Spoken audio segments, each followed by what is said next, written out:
Today we're looking forward to introducing you to Zach Addison. And before I do that, I would like to, Zach is going to tell us a little bit about his ministry, but I'd like for you to, you get a chance, go to Table Talk, episode 102, to listen. Zach was in charge this morning of our breakfast, and he talks more in depth about himself. And of course, the interaction of the guys is always something. You get a chance to learn a little bit more about Zach. I want you to do that if you get a chance. But right now, Zach is a member of Cornerstone Campus Ministries, and I want Zach to tell us a little bit about his ministry and what's going on in campuses today. Zach? Well, thank you, Glenn. I really appreciate the opportunity to share with Becoming God's Man and everybody who's watching and about what we're doing. It's really exciting. The campuses are filled with a lot of students that are hungry for truth, and they're searching in all the wrong places. Glenn, when you're young, there's a time where you're trying to figure out what you're supposed to do with your life. You're trying to find direction. You're trying to figure out who you really are as a person. And so when it comes to these students, they're at the crossroads. They're finally away from home, and they're deciding, really it's three different areas of life. They're deciding what they're going to do when they graduate. They're deciding who they might marry, and then ultimately what they're going to believe. And so our mission as a church and as our ministry is to reach out to these students during this time and bring the gospel into their life so that when they do make these decisions, the gospel's been presented to them and that they can make those decisions from a place of knowing Christ and living for Him and not living for themselves. And, it's amazing what Jesus said when He said, if you try to keep your life, you'll lose it. But if you lose your life for my sake, you'll find it. And I can say that's what happened for my life. When I came to USF, the University of South Florida, in Tampa, I was lost. I was living for myself. I was doing things that, felt good to me. And I was living the party lifestyle and wasn't really pursuing God in any way. But amazingly, my second semester of my freshman year, I met this guy. His name was Christian, ironically, and we started to do a Bible study together. And through that, I really got to hear the gospel in a way I hadn't heard it before, and I got to read the Bible for myself. And so that made a huge difference. The Word is living and active and sharper than any two-edged sword. And so when I was reading the Word for myself, I got to see what it meant to be Christ-like, what it meant to be a Christian. And because if anybody had asked me up to that point, I would have told them I was a Christian, but I wasn't living for Him, and in reality I wasn't. And so through those Bible studies, through coming to the church that was on campus, it's really was a blessing. And our church has grown, and our ministry has grown. Last school year for 2016 and 2017, we averaged over 100 Bible studies meeting every week on the campus.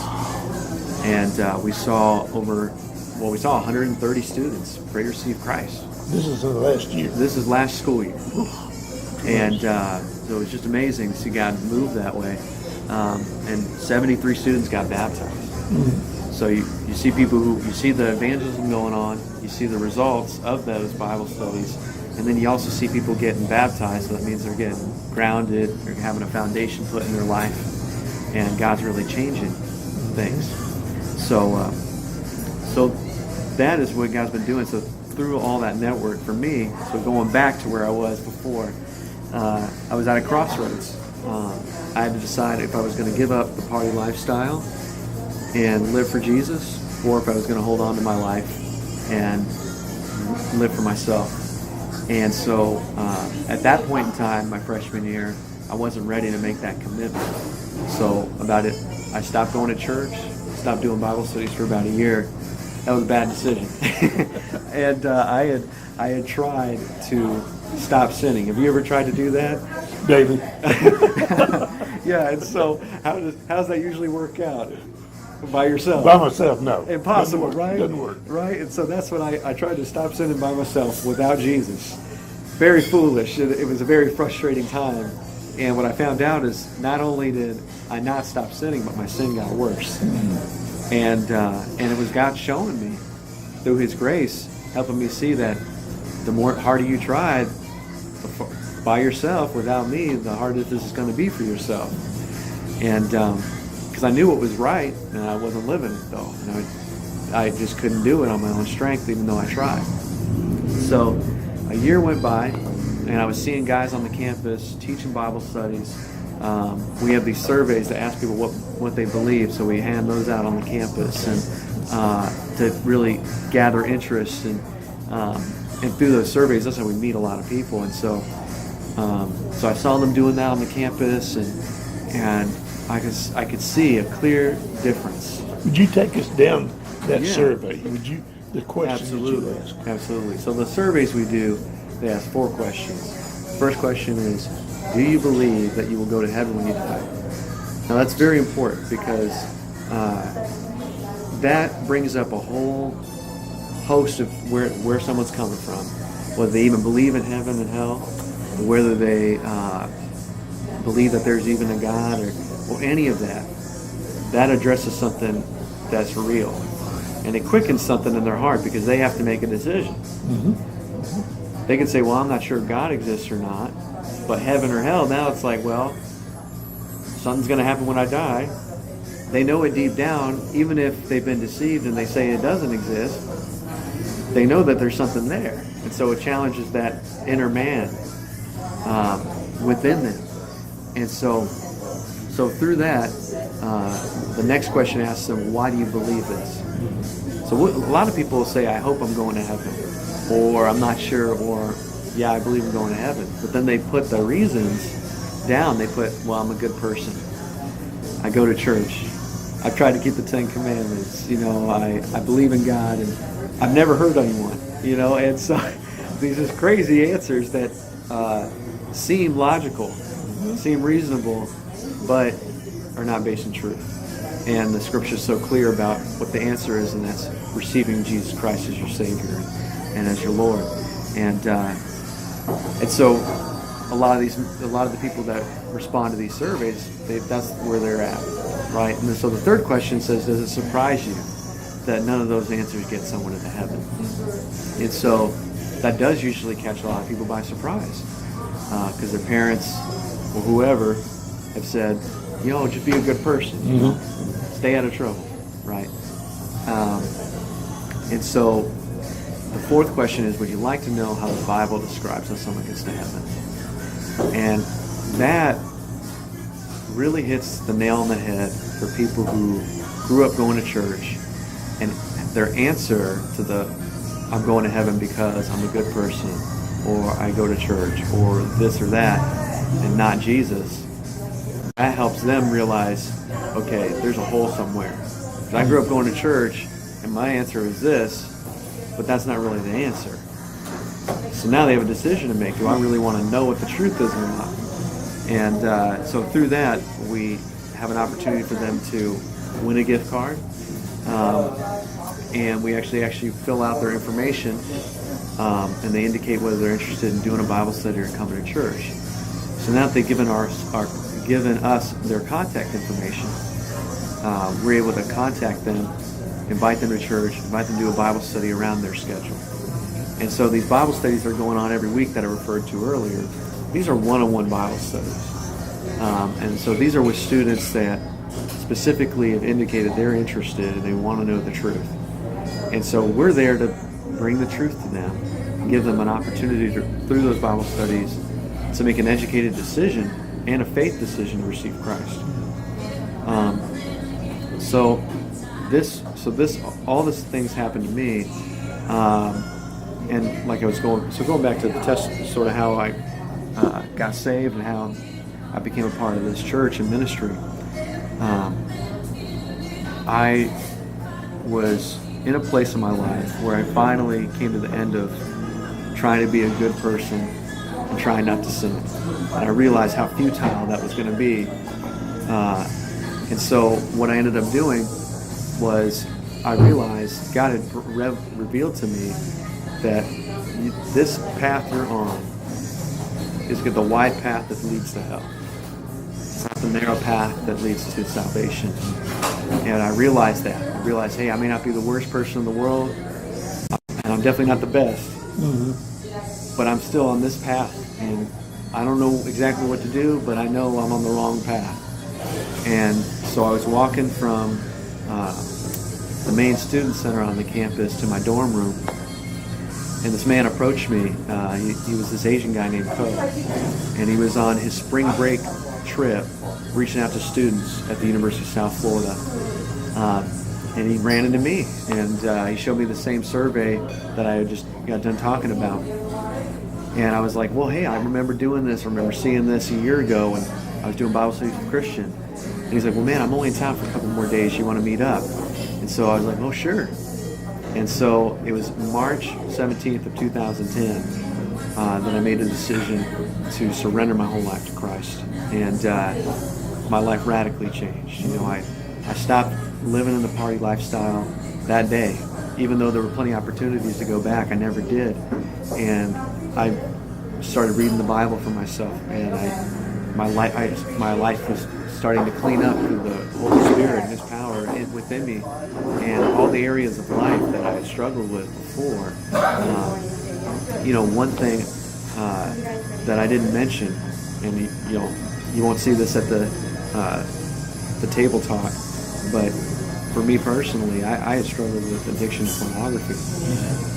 As soon as I made that decision to receive Christ, I never went back. And God had completely dealt a death blow to that area of my life.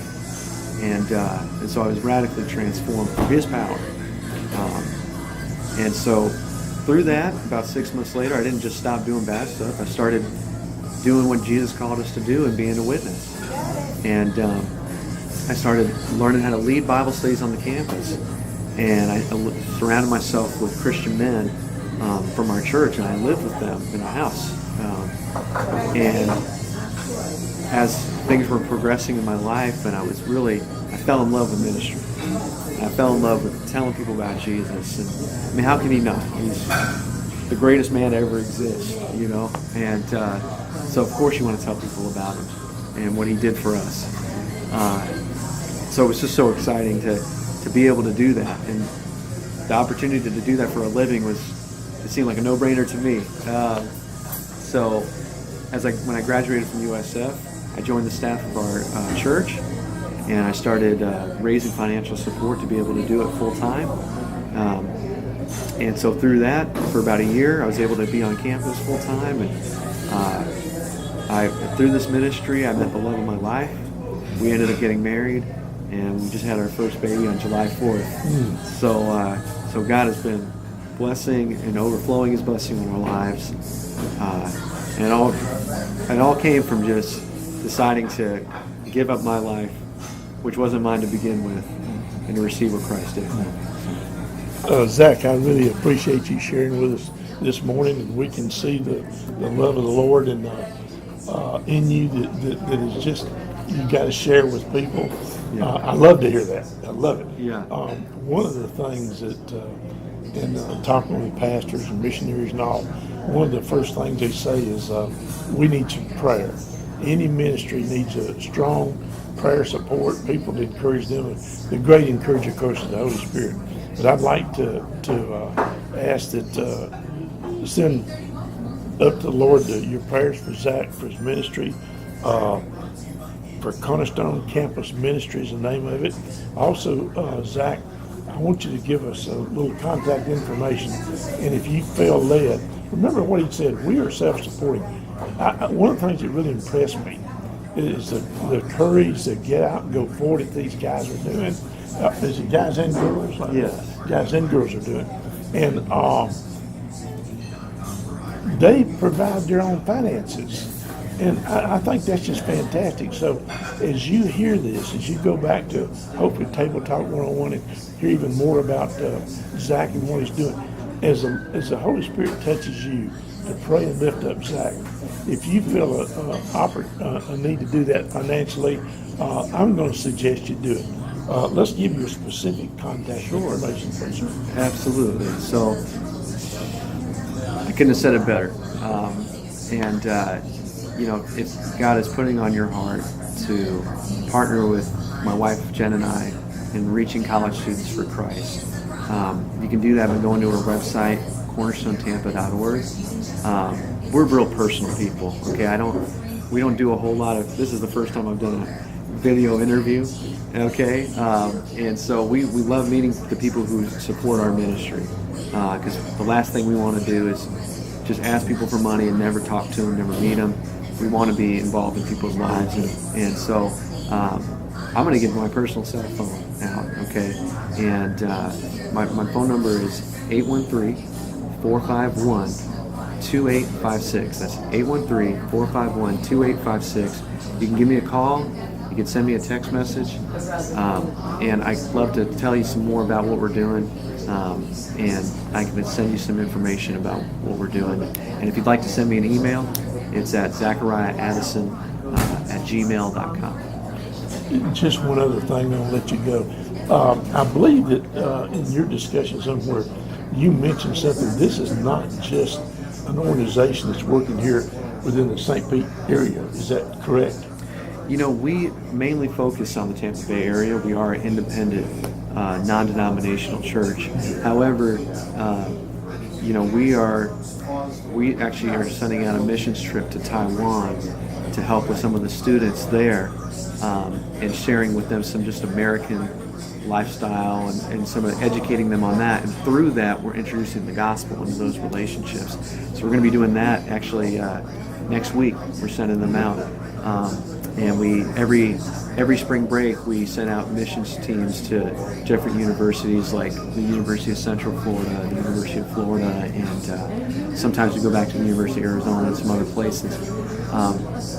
But yeah, when we mentioned the table talks was we have sister churches that we are friends with.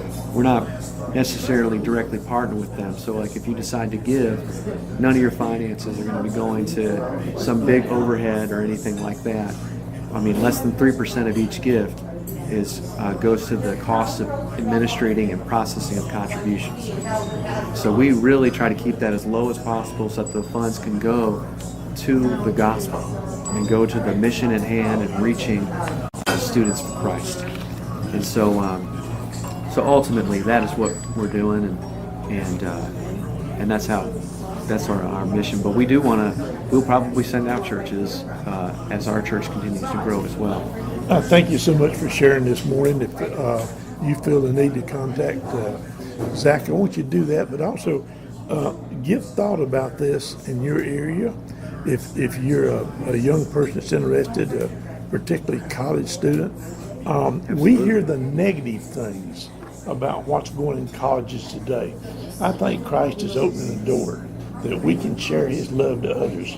And if you feel touched to contact Zach and how can do this in your area, what to do, I'm sure he would just be glad to join I with would you. love to share with anybody who is interested in pursuing that in their area of influence, because I believe that God has really given us, all of us, an area of influence where we can make an impact in people's lives and we can be a witness. So, Zach, I thank you, appreciate Absolutely. you very much, your witness, your testimony, your service. Thank you for sharing it, and thank you for tuning in.